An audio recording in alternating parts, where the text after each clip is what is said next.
Guys Virat Kohli 2008 IPL లో తన అరంగేట్రంలో కేవలం ఒక్క పరుగు మాత్రమే చేసి అశోక్ దిండా చేతిలో అవుట్ అయ్యాడు. అయితే తర్వాత అతను ఐపీఎల్ చరిత్రలోనే అత్యధిక పరుగులు చేసిన ఆటగాడిగా ఎదిగాడు. దిండా తన అద్భుతమైన బౌలింగ్ తో ఆ మ్యాచ్ లో కీలక పాత్ర పోషించాడు. తర్వాత అతను అంతర్జాతీయ క్రికెట్ ఆడి రాజకీయాల్లోకి ప్రవేశించాడు. అయితే విరాట్ కోహ్లీ, అశోక్ దిండా ఇద్దరి ప్రయాణాలు ఎలా ఉన్నాయో ఇప్పుడు చూద్దాం. ప్రపంచ క్రికెట్ లో అతిపెద్ద ఆటగాళ్లలో ఒకరైన విరాట్ కోహ్లీ 2008లో జరిగిన టీ20 లీగ్ ప్రారంభ మ్యాచ్ ద్వారా ఇండియన్ ప్రీమియర్ లీగ్ లో అరంగేట్రం చేశాడు. ఈ మ్యాచ్ లో అతని జట్టు royal Challengers Bengaluru, Kolkata night riders తో తలబడింది. తన తొలి మ్యాచ్ లో కోహ్లీ కేవలం ఒక్క పరుగు మాత్రమే చేశాడు. ఆ మ్యాచ్ లో ప్రస్తుత బీజేపీ ఎమ్మెల్యేగా ఉన్న కేకేఆర్ బౌలర్ చేతికి చిక్కి పెవిలియన్ చేరాడు. అయితే 2008 ఐపీఎల్ సీజన్ విరాట్ కోహ్లీకి అంత అనుకూలంగా లేదు.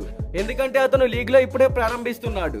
కొత్త ఆటగాడిగా ఐపీఎల్ లో ప్రముఖ ఆటగాళ్లలో ఒకరిగా స్థిరపడడానికి కోహ్లీకి కొన్ని సీజన్లు పట్టింది. అతని తొలి మ్యాచ్ ఒక వినయపూర్వకమైన అనుభవం.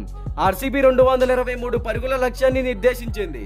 కానీ కోహ్లీ ఒక్క పరుగు మాత్రమే చేసి అశోక్ దిండా చేతిలో అవుట్ అయ్యాడు. ఆ తర్వాత జాతీయ, అంతర్జాతీయ గుర్తింపు పొందాడు. అయితే విరాట్ కోహ్లీని అవుట్ చేసిన బౌలర్ పేరు అశోక్ దిండా. తన ఐపీఎల్ అరంగేట్రంలోనే కోహ్లీని అవుట్ చేసింది కుడి చేతి వాటం పేసర్ అశోక్ దిండా. ఆ రోజు దిండా గణాంకాలు అసాధారణంగా ఉన్నాయి. మొత్తంగా 3 ఓవర్ల బౌలింగ్ వేసి 9 పరుగులు ఇచ్చి 2 వికెట్లు పడగొట్టాడు. విరాట్ కోహ్లీ వసీం జాఫర్ వికెట్లను తన ఖాతాలో వేసుకున్నాడు. దిండా ఆట తీరు ఆర్సీబీ పై కేకేఆర్ విజయంలో కీలక పాత్ర పోషించింది. ఆర్సీబీని కేవలం 82 పరుగులకి అవుట్ చేసిన తర్వాత కేకేఆర్ 140 పరుగుల తేడాతో గెలిచింది. అయితే ఐపీఎల్ లో విజయవంతమైన ప్రదర్శన తర్వాత దిండా అంతర్జాతీయ క్రికెట్ లో భారతదేశానికి ప్రాతినిధ్యం వహించాడు. డిసెంబర్ 2029లో తన టీ20లో అరంగేట్రం చేశాడు. మే 2010లో వన్డేల్లో కూడా అరంగేట్రం చేశాడు. అతను భారత టెస్టు జట్టులోకి భాగమైనప్పటికీ దిండా ఎప్పుడు జాతీయ జట్టు తరపున రెడ్ బాల్ క్రికెట్ ఆడలేదు. అయితే 2021 ప్రారంభంలో అతను ప్రొఫెషనల్ క్రికెట్ నుంచి రిటైర్ అయ్యాడు. త్వరలో రాజకీయాల్లోకి ప్రవేశించి బీజేపీలో చేరాడు. దిండా 2021 పశ్చిమ బెంగాల్ ఎన్నికల్లో పోటీ చేసి